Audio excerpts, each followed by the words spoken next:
liabilities, assets what we own, liabilities what we owe, जो हमने पैसे देने हैं, जो हमने पैसे देने हैं। तो ध्यान से देखना, लाइबिलिटीज दो टाइप की हो सकती हैं। एक internal liability, also known as capital, also known as capital, to be dealt separately। तो बाकी सारी क्या है? एक्सटर्नल लाइबिलिटीज, एक्सटर्नल लाइबिलिटीज जो आपने पैसा बाहर वालों का देना है। External liabilities also known as outsiders, outsiders claims, the amount which the business entity owes to outsiders, जो हमने बाहर वालों का पैसा देना है वो एक्सटर्नल लाइबिलिटी। इंटरनल लाइबिलिटी होता है ओनर्स क्लेम्स, जो बिजनेस एंटिटी ने ओनर के पैसे देने हैं, ओनर के बिजनेस ने, वो तो उसी का ही है। तो कैपिटल पे मैं बाद में आऊंगा, सिंपल टर्म पहले अटैक करते हैं। जो हमने पैसा बाहर वालों का देना है, क्या कहते हैं उसको? एक्सटर्नल लाइबिलिटीज और लाइबिलिटीज। इंटरनल लाइबिलिटी को कैपिटल बोला जाता है।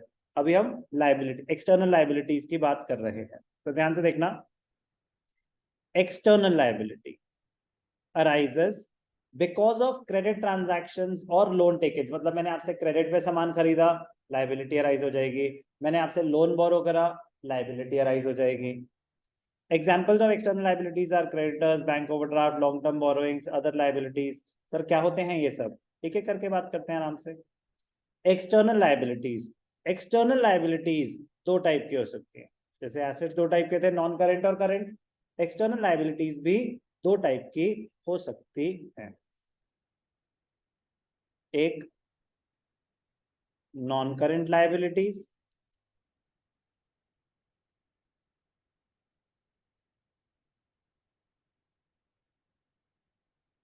और एक करेंट लाइबिलिटीज। लाइबिलिटीज मतलब what you owe to outsiders, we are talking about external liabilities। उस लाइबिलिटी को पे करने के लिए आपके पास एक साल से ज्यादा का टाइम है। The liability can be settled in more than 12 months। तो आपके लिए वो क्या है? Non current liability. Liabilities that can be settled in more than 12 months, non current liabilities, liabilities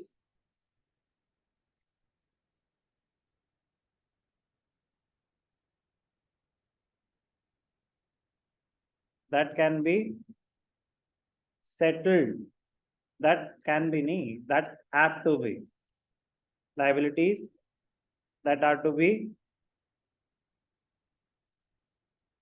settled in less than 12 months। जिस liability को आपको 12 महीने के अंदर अंदर सेटल करना है वो एक करेंट लाइबिलिटी होती है। जिस लाइबिलिटी को सेटल करने के लिए एक साल से ज्यादा का टाइम है वो नॉन करेंट लाइबिलिटी।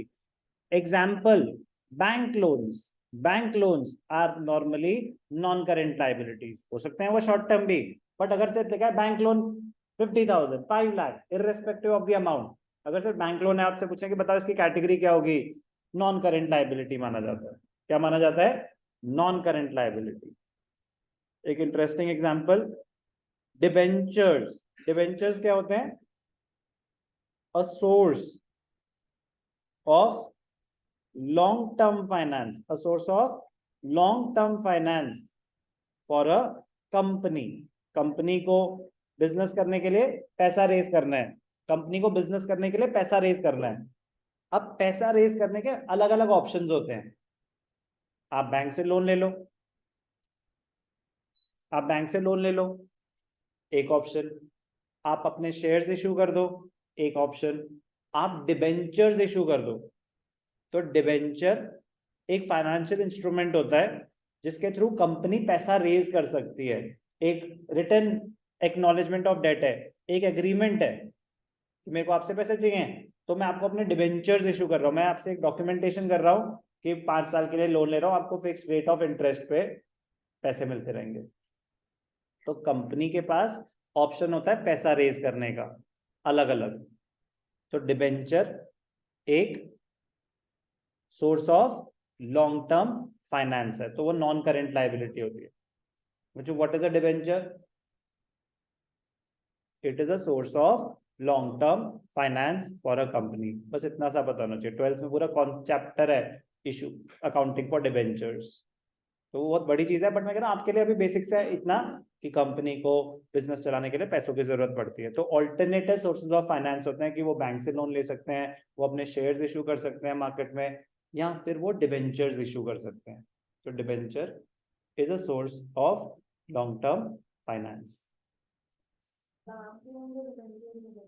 कोई फर्क नहीं है अगर, लेकिन आपकी बैंक की एंटाइटलमेंट ही खत्म हो चुकी है। बैंक की एक लिमिट होती है ना, कितने बैंक लोन ले लोगे, बैंक ने मना कर दिया आपको, तो एक कंपनीज एक्ट ने एक नया आपको एक फाइनेंशियल इंस्ट्रूमेंट दिया through which you can raise money from the public. हो सकता है कि पब्लिक आपको इंटरेस्ट देने के लिए, पैसे देने के लिए तैयार हो, आपकी अच्छी कंपनी है, तो एक तो ऑप्शन है मैं बैंक से ले लूं। आप बोलोगे सर मैं भी आपके बिजनेस में पैसा इन्वेस्ट कर सकती हूँ, कोई है ऑप्शन? मैंने कहा मैं आपको डिवेंचर्स दे सकता हूँ अपने, उस पर आप इंटरेस्ट कमा सकते हैं। Alternate source of finance. कोई doubt?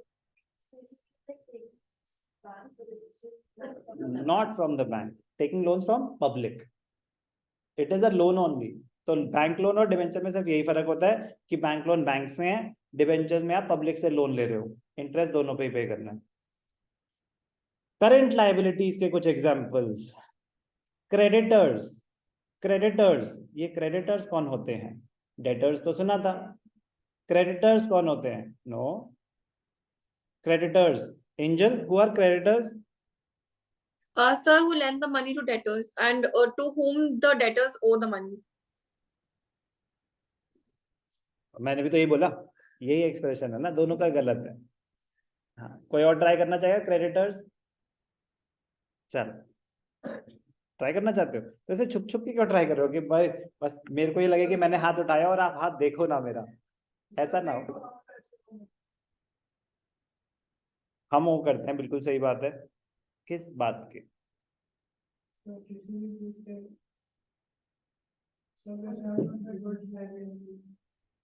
Very good, incomplete but closest. आपने कहा कि हमने किसी से उधार लिया है, उधार मतलब पैसे थोड़ी ना लिए हैं, उधार पे सामान लिया है। क्रेडिटर्स कौन है? पीपल और business entities, business entities to whom we owe money, to whom we owe money. Why? because of goods purchased on credit. आपने क्रेडिट पे सामान खरीदा, आपने क्रेडिट पे सामान, क्रेडिटर्स लेयर चल सकते हैं आगे। तो मनी लेंड नहीं हुई, क्रेडिट पे सामान बेचा था उन्होंने हमें, हमारे लिए लाइबिलिटी है, मैंने आपसे सामान खरीदा क्रेडिट पे, तो मेरी बुक्स में क्या आ रहे होंगे? Creditors, I owe you money. Clear? Bank overdraft, sir ऊपर एक एग्जांपल दे रखा था, ये बैंक ओवरड्राफ्ट क्या होता है? बैंक ओवरड्राफ्ट को एक्सप्लेन करना चाहेगा? नहीं सर, आप करो। Negative bank balance, negative bank balance, sir ये नेगेटिव बैंक बैलेंस कैसे हो सकता है? ऐसा भी होता है। नेगेटिव बैंक बैलेंस एक फैसिलिटी होती है, बैंक ओवरड्राफ्ट एक फैसिलिटी है, अगर आपको ऑफर्ड है तो नॉर्मली बिजनेस अकाउंट्स में होती है, करंट अकाउंट, बिजनेस अकाउंट में होती है एक फैसिलिटी, जहां पे बैंक आपको फैसिलिटी दे रहा है कि you can withdraw more than what you have in your bank account. उस पर ऑब्वियसली वो इंटरेस्ट चार्ज करेगा, बट आपको वो फैसिलिटी दे रहा है। तो आपके बैंक में थे 50,000 रुपए, आपके पास ओवरड्राफ्ट फैसिलिटी है, अगर ओवरड्राफ्ट फैसिलिटी है, आपके अकाउंट में थे 50,000 रुपीज, आपने चेक इशू करा, आपने कहीं पेमेंट करी 70,000 की, तो अगर आपने पेमेंट करी 70,000 की, आपके अकाउंट में तो सिर्फ 50,000 थे, क्लियर हो गया वो। तो लेकिन ये क्लियर होने के बाद, पेमेंट के बाद आपका बैंक बैलेंस क्या होगा? कितना? -20,000, तो हो जाएगा bank overdraft of 20,000। You owe money to the bank to the extent of 20,000. It is a current liability for you. It is a current liability for you. आप तो वही बैंक आपको क्रेडिट ही तो दे रहा है। बैंक लोन एक fixed amount का होता है, बैंक ओवरड्राफ्ट एक लिमिट सेट असाइड, सिमिट आपको एक लिमिट देगी कि आपका ओवरड्राफ्ट है, आपको लिमिट दे दी हमने 50 लाख की, तो 50 लाख तक आप नेगेटिव ले जा सकते हैं। बैंक ओवरड्राफ्ट एक लिमिट होती है, बैंक लोन तो एक लोन है ना, फिक्स्ड अमाउंट की। मैंने 10 लाख का लोन लिया, मैंने 5 लाख का लोन लिया, तो एक साथ मुझे 10 लाख मिल गए। लेकिन बैंक ओवरड्राफ्ट एक लिमिट सेट कर दी उन्होंने, आपकी मर्जी है जितनी अवेल करनी है, जितनी अवेल करोगे उस पर क्रेडिट इंटरेस्ट देना पड़ेगा, एक फैसिलिटी है। When we owe them money or we have a negative bank balance, then we become debtors. In their books, in their books, उनसे हमें कोई मतलब, yes but in their books.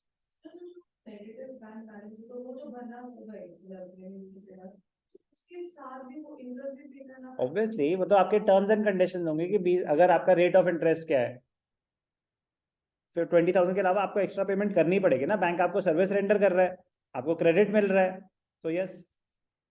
Negative bank balance when we withdraw more than the available bank balance. तो जितना आपका bank balance है उससे ज्यादा आपने विड्रॉ कर लिया, only if you have that facility. Normal scenario में आपके अकाउंट में अगर 50,000 रुपए हैं और आपने चेक इशू कर दिया 60,000 का, वो चेक बाउंस हो जाएगा, वो चेक क्लियर भी नहीं होगा, चेक डिसऑनर हो जाएगा। बात समझ आई? तो ओवरड्राफ्ट फैसिलिटी होती है, but it is a current liability. कुछ भी, अगर फैसिलिटी है तो आप कुछ भी करो, फैसिलिटी है तो आपके वो उनको क्या फर्क पड़ता है, नहीं नहीं ये आपने घर के खर्चे के लिए निकाल लिए, हमने कहा था आप उसको दे सकते हो, नहीं आप कहीं भी पेमेंट कर दो, ठीक है ना, अलाउड है। कोई doubt? Current liabilities, creditors, bank overdraft, yes Sir, only a few people are entitled to this facility, right? Obviously, मतलब पहली बात तो बिजनेस अकाउंट्स में ही होती है facility, and that too not all the business accounts. Bank आपकी credit worthiness check करेगा whether you are entitled for that और नॉट, और उसके बाद भी आपको अप्लाई करना पड़ेगा, बैंक या तो आपको ऑफर कर देगा, अपने आप एक्टिवेट नहीं हो जाती है फैसिलिटी, तो it depends on the credit worthiness of the account holder. Creditors, bank overdraft, outstanding expenses. मतलब expenses due but not yet paid. बिजली का बिल तो आ गया बट अभी पेमेंट नहीं करी, तो वो एक आउटस्टैंडिंग एक्सपेंस है। Expenses due but not yet paid. Clear?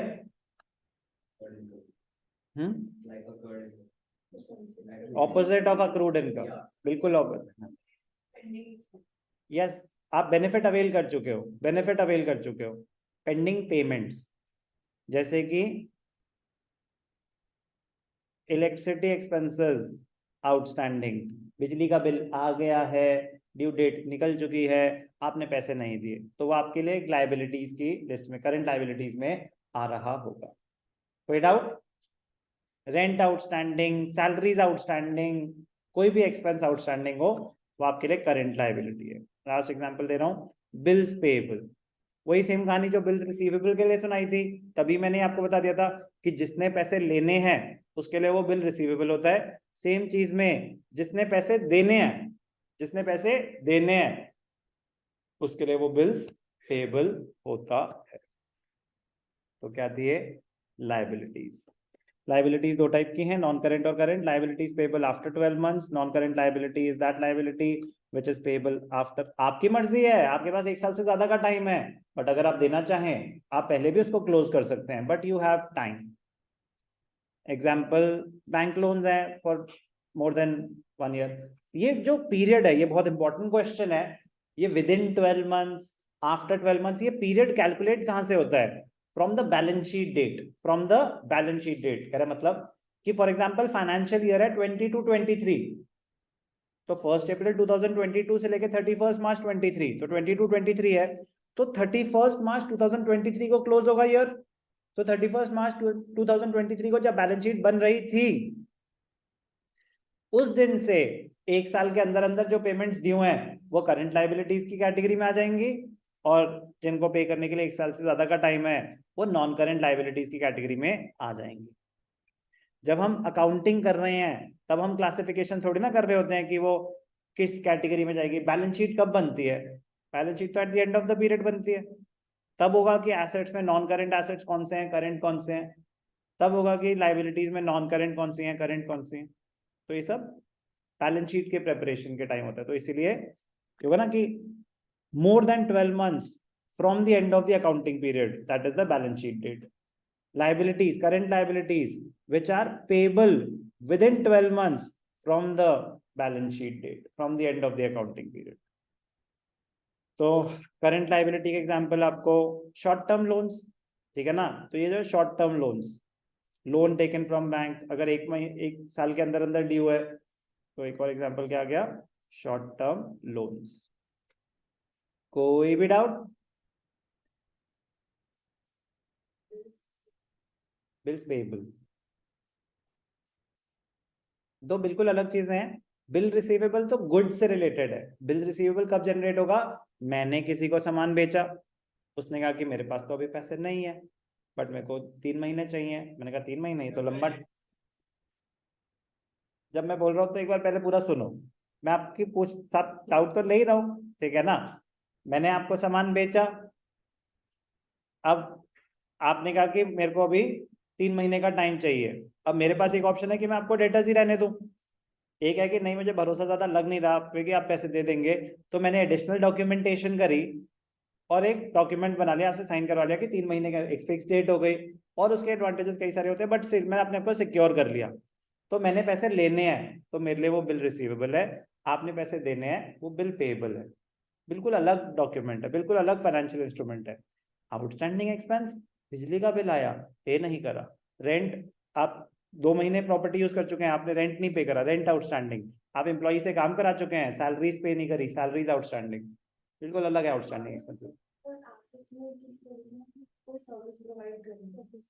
Accrued income, वो अक्रूड इनकम होता है। अक्रूड इनकम है, मैंने काम कर, मेरे लिए जो अक्रूड इनकम है वो आपके लिए आउटस्टैंडिंग एक्सपेंस है, ठीक है ना। अब आप बोलो बेटा।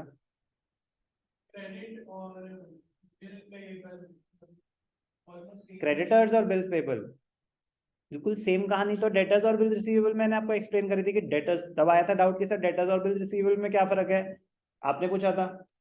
डेटर्स और बिल्स रिसीवेबल, तो डेटर्स होते हैं मैंने आपको क्रेडिट पे सामान बेचा, मैंने आपसे पैसे लेने हैं, तो डेटर्स हो, और कोई डॉक्यूमेंटेशन एडिशनल नहीं हुई तो डेटर्स के लिस्ट में आ गए बस। अब अगर एडिशनल डॉक्यूमेंटेशन हुई तब बिल रिसीवेबल बनते हैं। ऐसे ही अगर मैंने आपसे क्रेडिट पे सामान खरीदा, मैंने आपकी पेमेंट अभी नहीं करी है, तो आप मेरे लिए क्रेडिटर हो, कोई एडिशनल डॉक्यूमेंटेशन नहीं हुई है, तो आप मेरे लिए क्रेडिटर हो। क्या हो आप मेरे लिए? क्रेडिटर। लेकिन अगर आपने कहा कि नहीं एक एडिशनल डॉक्यूमेंट बनाना पड़ेगा और फिर मैंने साइन कर दिया कि ठीक है मैं आपके पैसे दे दूंगा, तब बिल्स पेबल अलग से डॉक्यूमेंटेशन करनी पड़ती है। तो क्रेडिटर्स और बिल्स पेबल दोनों ही करंट लाइबिलिटीज है, दोनों ही पेबल्स हैं, बट बिल्स पेबल तब बनेंगे जब एडिशनल डॉक्यूमेंटेशन करी गई हो। तो हमने दो मोस्ट इंपॉर्टेंट टर्म्स आज डिस्कस करी हैं, एसेट्स और लाइबिलिटीज।